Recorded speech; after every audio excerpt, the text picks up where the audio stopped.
안녕하세요. 수미래 한의원 이동훈 원장입니다. 여러분, 체형 교정하면 느껴지는 이미지가 어떠신가요? 아무래도 이 치료라는 느낌보다는 체형을 예쁘게 만들고 필라테스 같은 운동을 통해서 몸을 가꾸는 느낌도 있고요. 또 이미 치료를 받아보신 분들은 통증 치료를 받으셨던 추나 도수 치료를 떠올리시기도 합니다. 또 미용 치료로 다리 교정을 한다든지 거북목, 일자목 치료도 있죠. 말씀드린 내용들이 전부 체형 교정이라는 큰 카테고리 안에 속합니다. 이번 영상에서는 체형 교정에 대해 얘기해 볼 텐데, 여러분이 알고 있는 치료와 미용을 위한 체형 교정이 아닌 예방에 대한 이야기입니다. 여러분 혹시 1년에 한 번씩 스케일링 받고 계신가요? 권장기간이 1년이라 보통 1년에 한 번씩 받으시거나 못해도 건강검진을 받으시는 분들이라면 2년에 한 번 정도는 하시는 분들이 많으실 겁니다. 예전에는 충치가 눈에 보이거나 치통이 있지 않으면 치과를 잘 가지 않는 분들이 많았는데, 그래도 요즘에는 인식이 많이 바뀌었죠. 그럼 혹시 체형 검사는 언제 받아보셨나요? 아마 한 번도 안 받아보신 분들이 정말 많으실 겁니다. 실제로 몸 어딘가에 통증이 생기면 물리치료를 받으시거나 침치료, 병원에 안 가시는 분들은 파스나 마사지 등으로 해결을 하시는 편일 겁니다. 그래서 실제로 내원하신 분들은 통증이 매우 심하거나 체형이 많이 틀어져 있고 여러 문제들을 안고 치료를 시작하게 됩니다. 그래서 짧으면 수개월, 길면 1년 이상 치료를 받으면서 또 평소 생활습관 관리까지 병행하시면서 몸 상태를 되돌리려고 노력을 하셔야 합니다.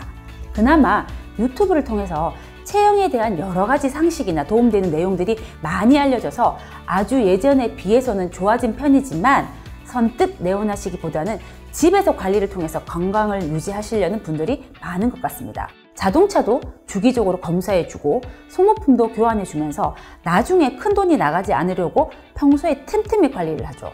우리 몸도 마찬가지입니다. 내과적인 검진뿐만 아니라 체형 검진도 필요합니다.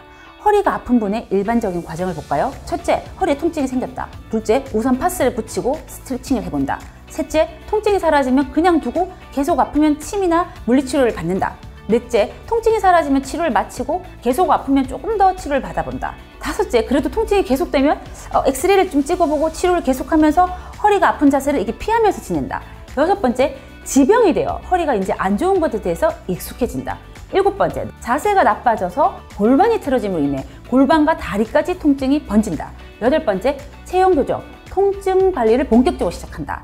간략하게 말씀드리지만 여덟 번째 상황까지 오기까지는 사실 상당한 시간이 걸립니다. 대개 침이나 물리치료를 받는 과정에서 잠시 괜찮아지는 동안 치료를 멈췄다가 다시 통증이 생겨 치료를 받는 과정을 여러 번 반복하면서 2~3개월씩 시간이 흐르기도 하고, 길게는 1~2년씩 되시는 분들도 계시거든요. 자, 이런 분들은 괜찮아졌다가 다시 안 좋아졌다 하시지만 사실은 쭉 안 좋은 상태가 맞습니다. 본인도 모르게 통증을 회피하는 자세를 취하다 보니 괜찮은 것 같은 기간이 있기도 하고, 사실 물리치료나 침치료는 통증을 발생시킨 염증을 완화시키거나 근육의 상태 이상을 진정시키는 역할을 하는 것이지, 실제로 염증이 발생하게 된 이유나 근육이 무리하게 된 그 원인이 사라지는 것은 아닙니다. 격한 운동이나 사고에 의한 염좌 등을 제외하고 평소에도 걷다가 자주 삐끗하신 분들 또한 마찬가지입니다. 체형 때문에 자주 삐끗하시는 경우가 많거든요. 만약에 체형이 망가지기 시작하는 그 시기, 정확히는 자세가 틀어지고 골반이 회전하고 몸의 좌우가 비대칭해지고 이런 것들이 아주 조금씩 천천히 문제가 되어가고 있을 때, 그래서 육안으로 드러나거나 통증이라는 문제가 생기기 전에 미리 알았다면 어떻게 될까요? 그래서 아주 사소한 것부터 내가 문제가 생길 여지를 조금씩 바꿔나갔다면 어떨까요?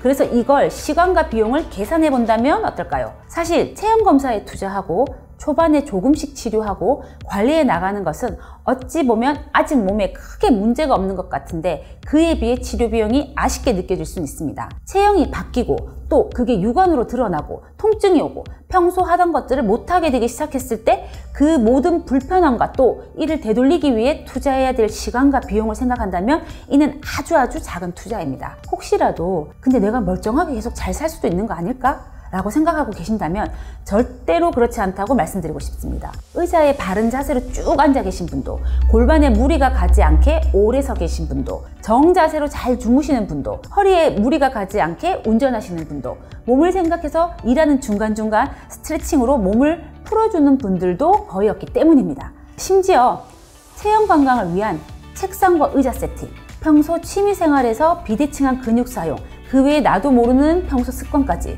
체형이 조금씩 어쩔 수 없이 틀어질 수밖에 없는 이유가 됩니다. 그러니까 내가 그 1%지 않을까 라는 생각은 나의 건강을 위해서 하지 않는 게 좋습니다.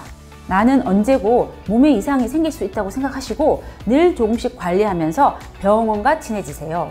그렇다고 당장 치료를 시작하고 교정을 해야 한다는 건 아닙니다. 내가 문제가 있는지 혹은 문제가 생길 수 있는 어떤 요소들을 가지진 않았는지 혹은 통증을 잘 못 느꼈지만 치료가 시급한 상황은 아닌지 체형을 검사해 보는 것이 시작입니다. 그리고 나서 필요하다면 계획을 세워서 차근히 치료를 해나가면 될 일입니다. 운동센터가 아니라 교정을 전문으로 하는 병원에 가셔서 올해가 가기 전에 전체적인 체형 검사를 꼭 받으셨으면 좋겠습니다.